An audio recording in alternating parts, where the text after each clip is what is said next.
What is up, world? It's Nick Poliansky here with eXp. I just wanted to make a quick video on what we're seeing in today's market. Today is April 4th of 2022, and we are located in the Southern Maryland market. We're right here in the midst of the spring market, but what does that really mean? You know, as many of you probably know, things got really crazy right after COVID hit.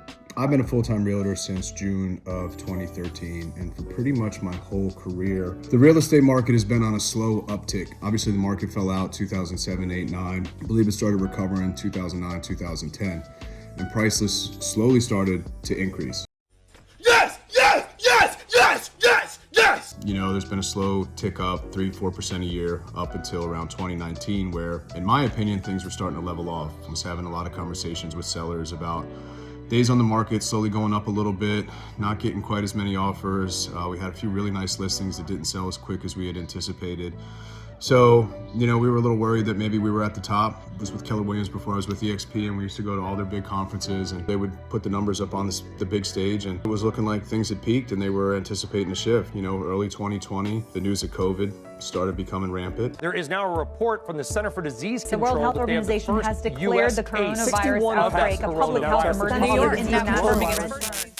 A lot of really smart people that I made friends with were anticipating this being maybe the worst 6 months of our careers. Just hunker down, try to cut back on expenses, and just ride the thing out until things got better. And for about 2 weeks, there was a lull, and we had a bunch of listings that we had recently put under contract. We were worried about what was gonna happen. Were they gonna stick? Were they gonna fall out? Were people gonna lose their jobs? And none of that happened. All the deals, we had like 10 or 11 deals under contract. They all closed on time, and our phone started blowing up.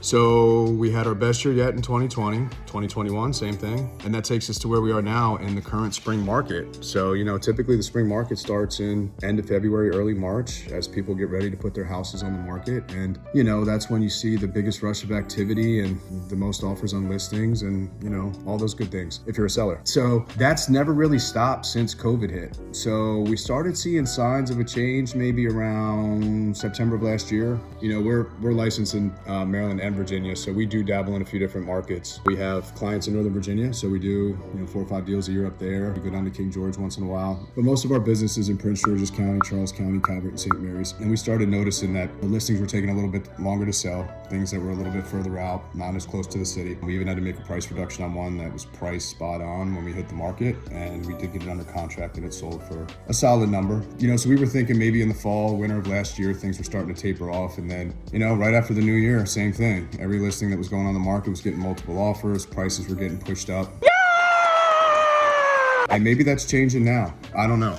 Interest rates have gone up a point and a quarter in the last 6 weeks. It's inevitable that this would taper off demand to some degree, probably level off the price increases that we've been seeing. So it'll be interesting to see how that plays out over the next couple weeks, next few months. Real estate market tends to be a little bit slower to shift. It's not like the stock market or crypto, you know, which could tank overnight or in a matter of a few days. It takes a little bit longer. It takes some weeks and months to start seeing the signs of change. But we do have a couple nice listings that didn't get quite as many offers as we were anticipating. They still did go under contract for good numbers. We have had success recently getting our buyers under contract without as much competition as we had seen in the last 18 months or so, which is positive. So, you know, as an agent that works with buyers and sellers, we do welcome a more balanced market, but real estate is hyper-local. So, you know, you can watch the news, the national news, and kind of see where the broad trends are, but it really takes a local agent to that does a lot of deals to really give you perspective on what's actually going on in the market. Feel free to reach out to us anytime if you guys found value in this video, and if you think that you would like more information on what your house is worth,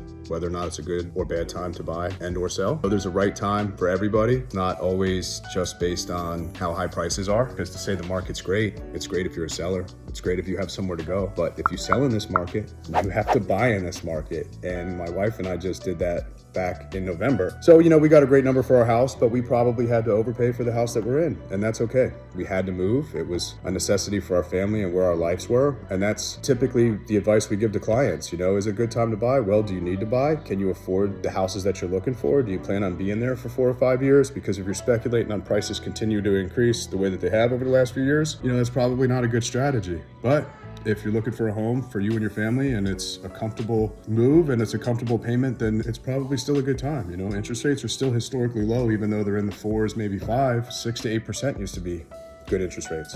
And we've kind of been spoiled on and off over the last few years with, interest rates 3 or even below 3 in some cases. So anyway, it'll be interesting to see how the summer and the fall play out. That'll be when we start to really see if things change or if things level off. Anyway, talk to you soon. Peace.